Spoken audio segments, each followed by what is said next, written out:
جدو مزارات تے جاؤ تو مزار والیاں واسطے دعا پڑھیا کرو،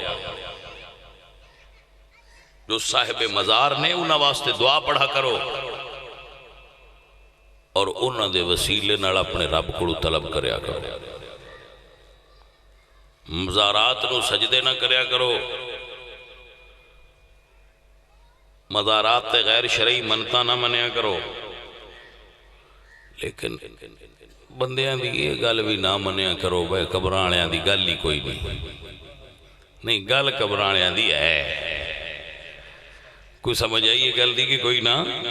یہ گل بھی کوئی نہیں بھائی قبراں دی گل ہی کوئی نہیں سجن انجنا گل انج ہوندی تے میرے نبی انجنا فرمانا من زار قبری وجبت لہو شفاعتی، جس میری قبر نو بھی آ کے تکیا میں قیامت والے دنوں دی شفاعت کرا گا۔ رواہ الطبرانی، طبرانی شریف ہے مجمع الزوائد دے اندر، طبرانی شریف ہے کئی کتب دے اندر یہ حدیث موجود ہے۔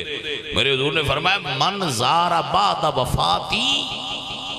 جس نے میرے وصال تو بعد میری زیارت کی تھی مزار تے آکے، فَكَأَنَّمَا زَارَنِي فِي حَيَاتِي، گویا اس نے زہری حیات چاہ کے محمد عربی دا دیدار کیتا ہے۔ تو انج بھی نہیں ہے وہ مزارات تے نہ جایا کرو، نہیں، مشکات صحیح حدیث موجود ہے، صحیح سند نال حدیث موجود ہے۔ حضور نے فرمایا نُہَیْتُکُمْ عَنْ زِیارَةِ الْقُبُورِ، میں نے تمہیں قبروں کی زیارت سے روکا تھا، فَزُرُوهَا، ہن تسی قبراں دی زیارت نو جایا کرو، فَزُرُوهَا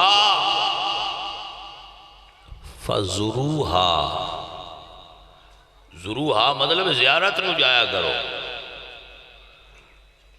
زیارت قبران دی کیا معنی رکھ دی ہے؟ یہ تو مطلب قبر دی زیارت واسطے جان دا تے حضور نے حکم دیتا ہے، بندہ کون جنہ دا نہ جایا جائے، کوئی اور کچھ بھی نہ ہوئے نادانوں تے قبران تے گیا اپنی قبر تے یاد ہو سی جان دے ہو بندیاں اور کچھ بھی نہ ہویا تے قبران تے جان دا ایک نفع تے ہو سی نا با اپنی یاد ہو سی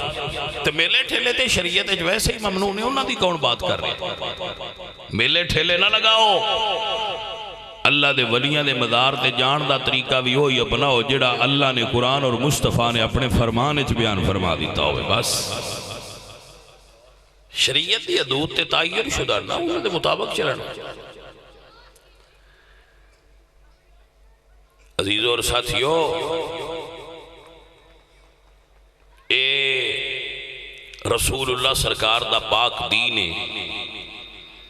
جنہوں اسی اپنی مردی نال اودیاں حدود دا تعین نہیں کرنا،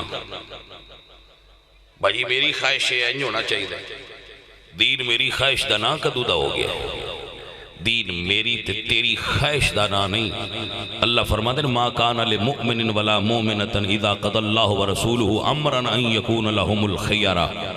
اللہ تے اللہ دا رسول جڑا فیصلہ کرن اوتھے امتی دا اختیار نہیں رہ جاندا، اوتھے چپ کر کے سر تسلیم خم کرے تا امتی۔ قرآن کتاب ہدایت ہے یا کتاب شرک ہے؟